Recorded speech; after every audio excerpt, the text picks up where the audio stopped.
Welcome back. Well, as I mentioned before, when I went to Lutz Antiques the last time, I allocated myself plenty of time. I've got a bunch of film. I still didn't get everything there, but it's like, Disneyland.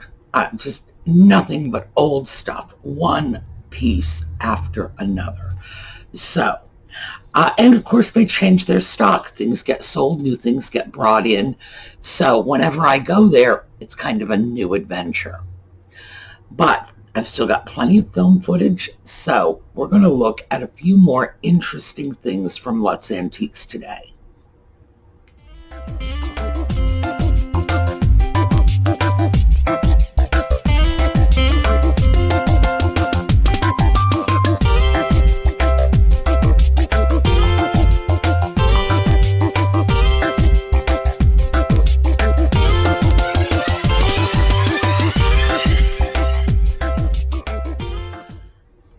Well, I suppose I should take this opportunity before we get started to mention that one of the reasons to go to a place like Lutz with all kinds of furniture from all kinds of different periods, and we've seen empire pieces, that's the early 1800s. It's a style that peaked around 1820, 1830. The Victorian pieces, which followed mid to late 1800s, then the late 1800s, which is Eastlake, turn of the century pieces, all those Grand Rapid oak pieces.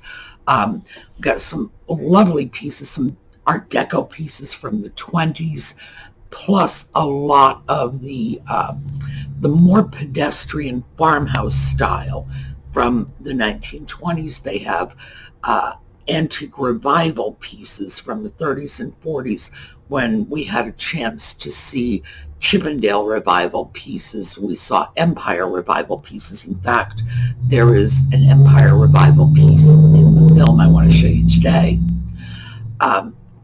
Then, right up to mid-century modern pieces.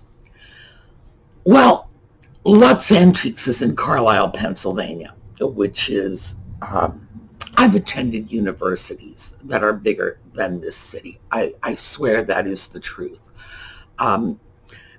This is not a big town. South central Pennsylvania, it's the middle of Amish country, and the rest of you are all over the world. One of the reasons to take a look at these things and pay attention to them is so when you see them in your area, you'll be able to identify them, you'll be able to know what to look for, and that's one of the reasons I go back over the characteristics of the different pieces, because you're not going to see the same thing. But, I can tell you what to look for so that when it shows up at a yard sale, somebody's emptying grandma's house, somebody's going to the Goodwill, whatever, so that you will be able to recognize them when you see them, know what they are, understand what a reasonable price, because Lutz's prices are reasonable. This is not like fancy New York City, $2,000-$3,000 a piece. Well, with the exception of that massive bookcase, but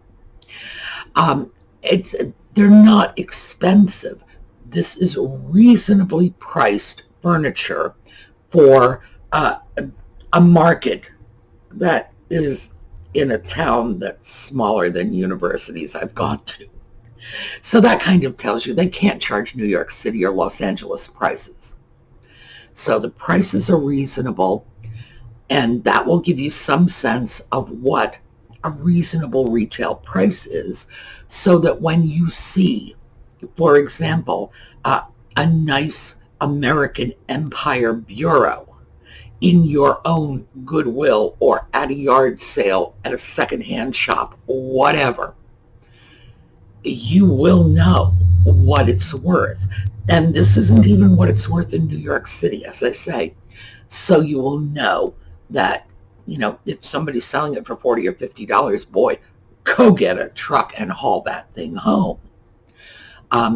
So most of this is educational, so that when you see it, you can recognize it.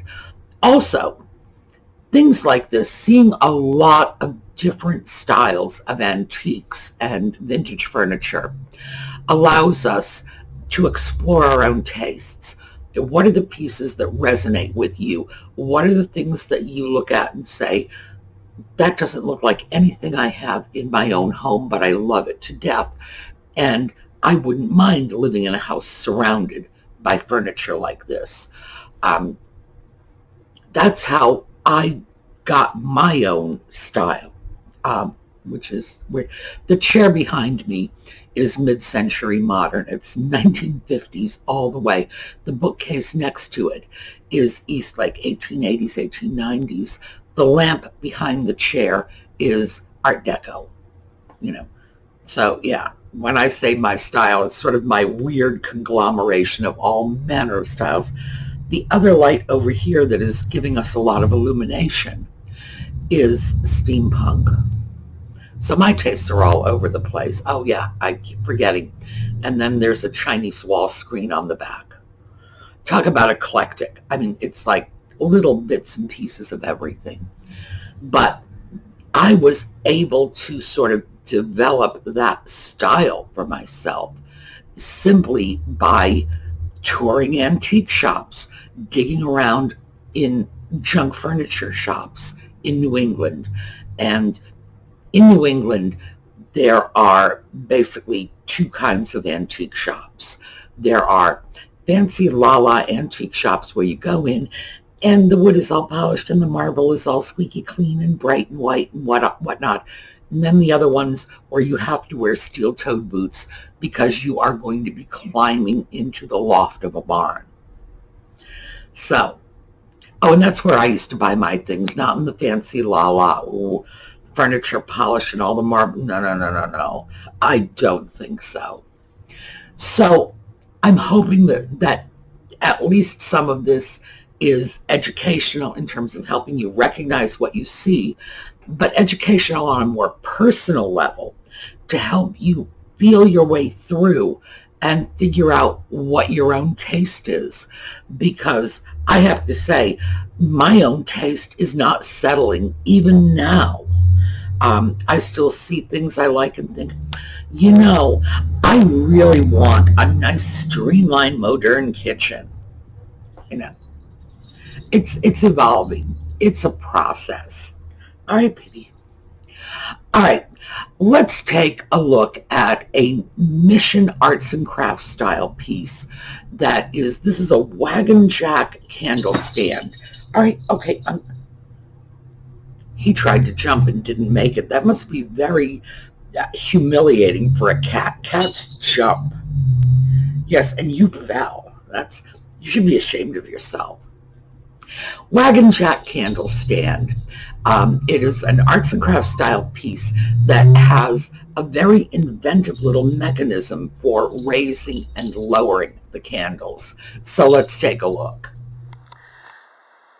What we have here is a Wagon Jack candle stand, $95, and you would raise and lower this by catching the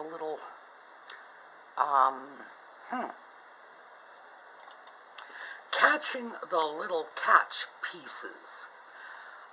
There's a word for that. It'll come to me.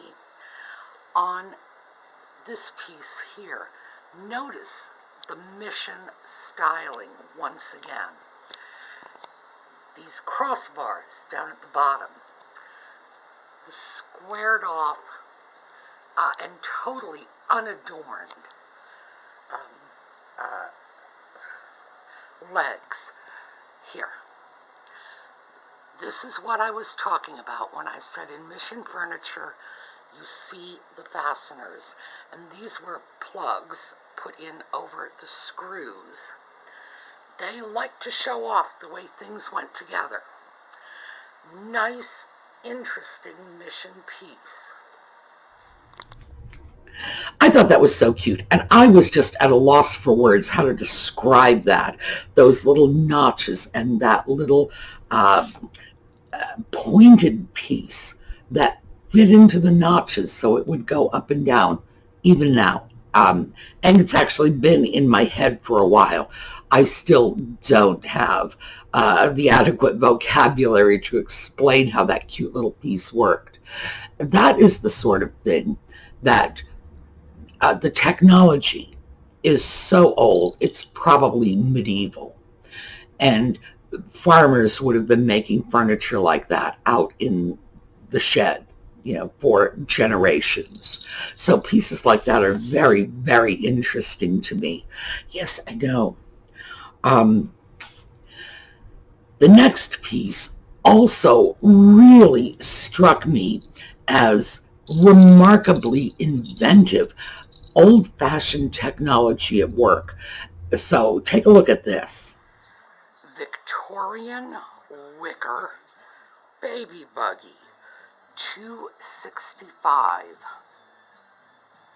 Here's our handle, and let's go over here. That is where we would stick our baby, and it looks original, by the way.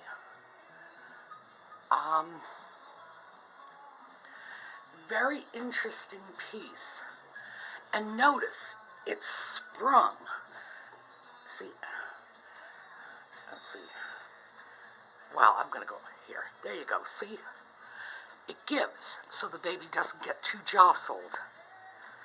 Interesting technology. Another great piece. That baby buggy was just amazing. The springing of it was worked out from just bent metal that would flex as the buggy would go up and down over rough surfaces. So basic. And this is the sort of springing that they would have had in early wagons and carriages. And by that, I do mean, going back to medieval times.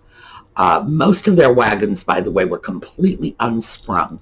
But if the king were going to be in a wagon, they would probably have had something fairly similar to that, early primitive springing. And they had it. So I always find it amazing, personally, when I read about something that, King Louis of France had, and I'm like, boy, how long ago was that? And still, they have this worked out. So that baby buggy, I thought, was really nice. I want it, of course. I have absolutely no practical use for it. That's the sort of thing you put in your house, and it doesn't do anything. It can't act as a table. You can't sit on it. You can't put things in it. Well, unless you have a baby. I'm thinking a very, very expensive cat bed. But hey, I know. What do you think? I'm not sure. He's still in love with that little rug from Colleen. He's still curling up on it and sleeping on it. He's not scratching it. So I'm going to let him stay. The next one. This is a really interesting piece.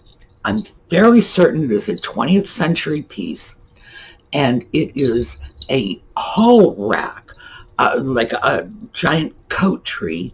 One of the things they used to stick in halls when halls were very big spaces, and very pretty. So let's just take a look. What we have here is a bamboo hall rack. Look at that. Now, we've got a piece in front of it, so I'm going to have to slide down to see the bottom. This is the area where you would put your umbrellas. We have coat racks here, hat racks up there. Very interesting, very unusual piece. So just bamboo, interesting. There is a very sort of modern look to it, but I wouldn't even want to venture a guess on the age of a piece like that, because pieces like that have been around since the Victorian times. The Victorians loved their hall racks, their coat racks. If I were really, really pushed, I would say that piece was probably 1930s, 1940s, but you could convince me, if you could make a good argument, that it was older or newer.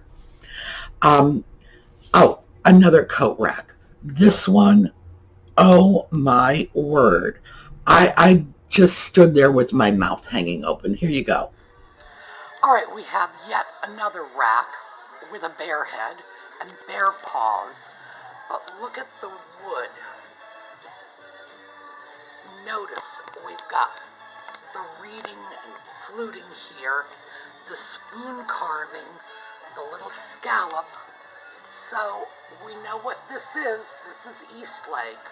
So this is an Eastlake bear head and paw coat rack. I assume one stuck the hats on the bear. I don't know. A bear.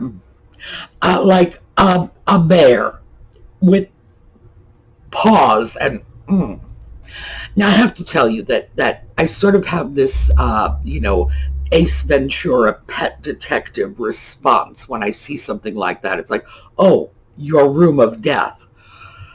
I do not think I could cope with bits and pieces of dead animals like that in my home.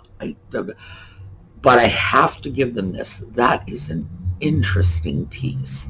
The fact that the base, the wood, the carvings were all Eastlake tells me it's probably 1890s, so it's probably not a new piece. I don't know. I guess it speaks for itself. It's this giant bear that's holding your hats and coats. My goodness. So this is what I mean when I say they have all kinds of wild and interesting stuff. The next piece is a Victorian coat rack, small, same style as our bear rack, which is like, it's something you hang on the wall and then you hang coats from it. This, however, is a completely different style. Totally different look, totally different feel.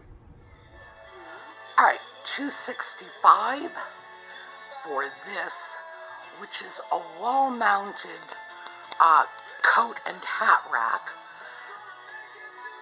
Coats and whatever would go here. Hats would go here. We've got a mirror, and we've got a little shelf. Piece like this, very Victorian in style. That's a style that was very much in vogue around 1870.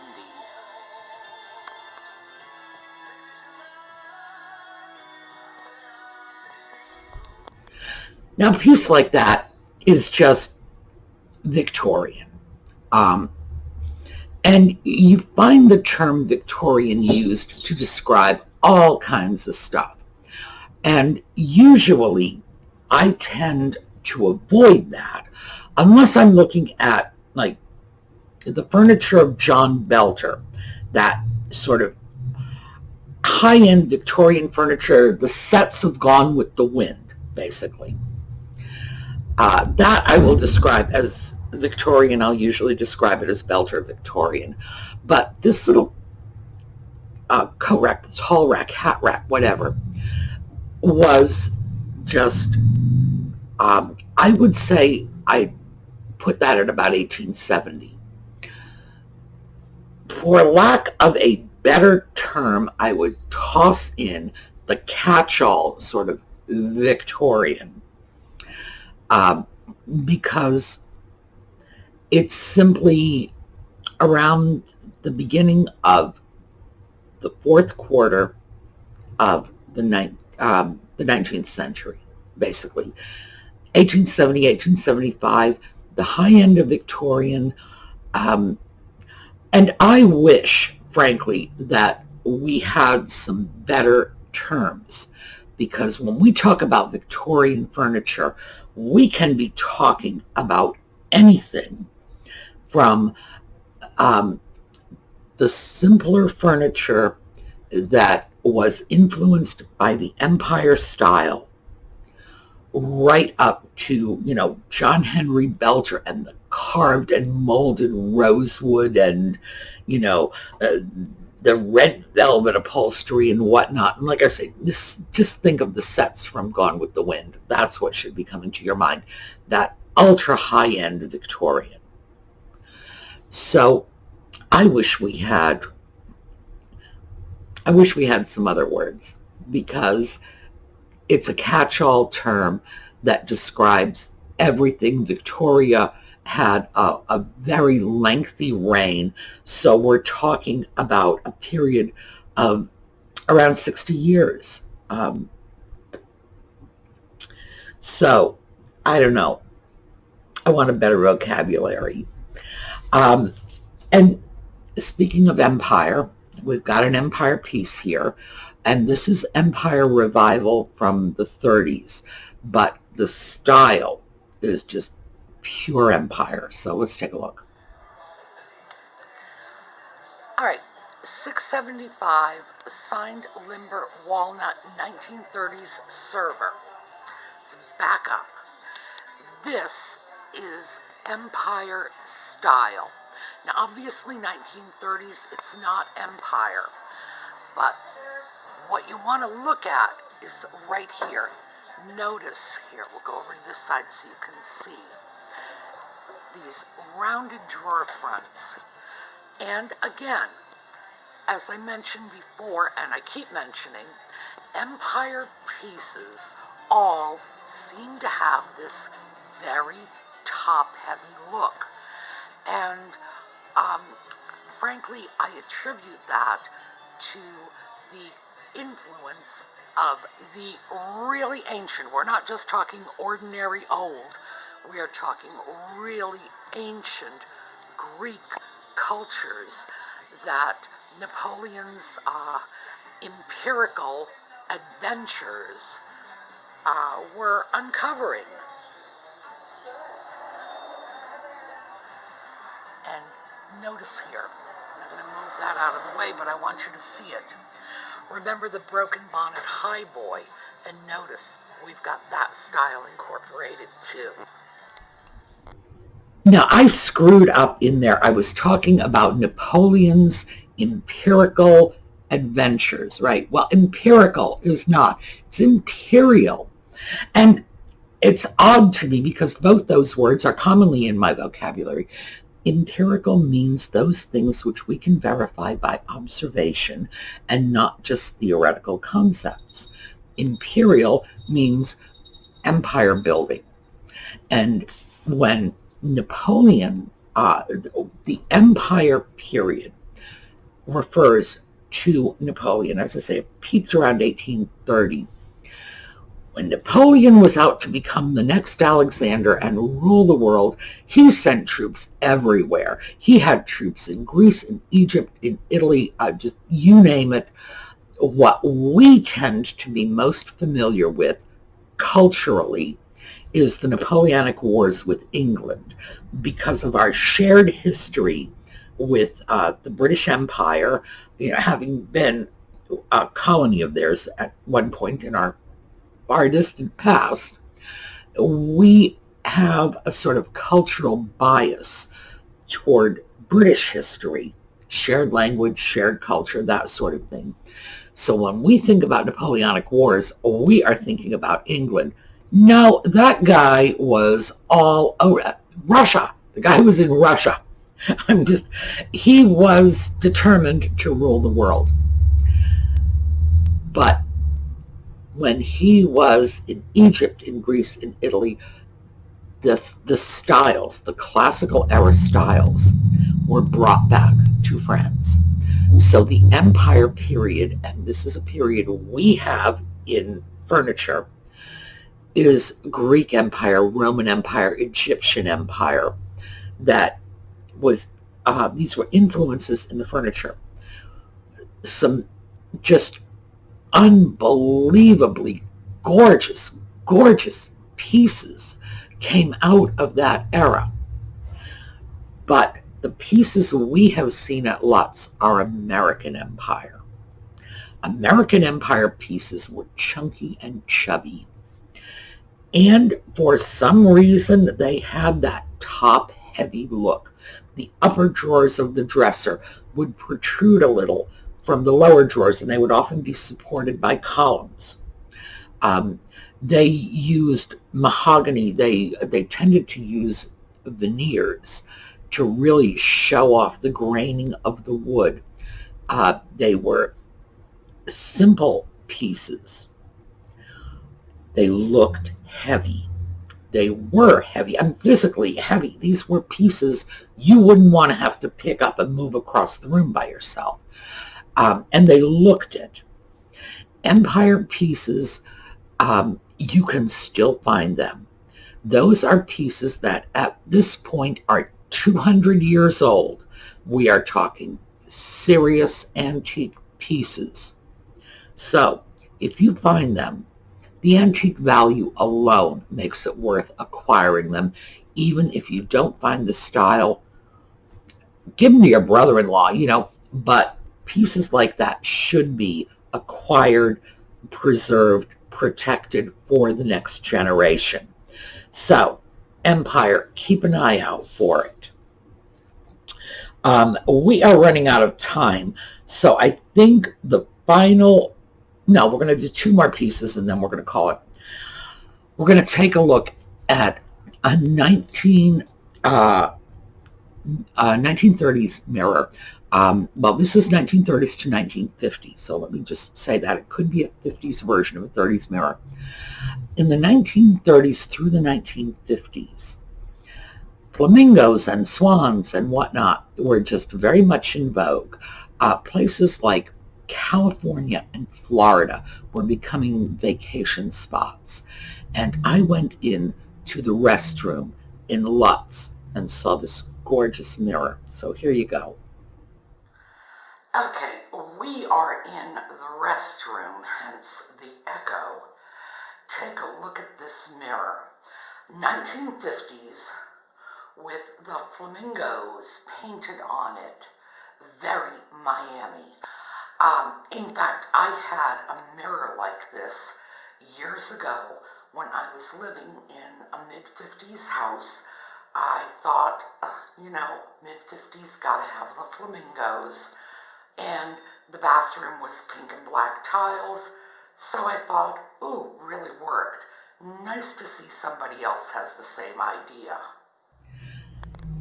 Now that mirror totally appeals to me because I had one like it when I had my mid-century home with the pink and black bathroom, and of course I put a flamingo mirror in there. How could you not? And I love the fact that they had a similar mirror in their bathroom. Very, very cute. But what I like about it is it's a cultural reflection of our times. Between the 30s and the 50s, that 20-year period when, the Sunshine States, California, Florida, were just such a big deal. You started seeing pieces like that. They were fun. They were just delightful little pieces. There's a sense of humor to them. So I wanted you to see that. And then the final piece I want to show you before we have to scoot away is the Barrister bookcases that are part of the store's furniture. Because we saw some other Barrister bookcases, oak bookcases. These are probably from a completely different period. But I wanted you to see this because I want to show you how Barrister bookcases work, and also because they have those nice mission knobs. So take a look. Okay, more Barrister bookcases. Let's take a look. Drop right down. These are probably about 7 feet tall and no tags, so I'm going to assume that they are not for sale.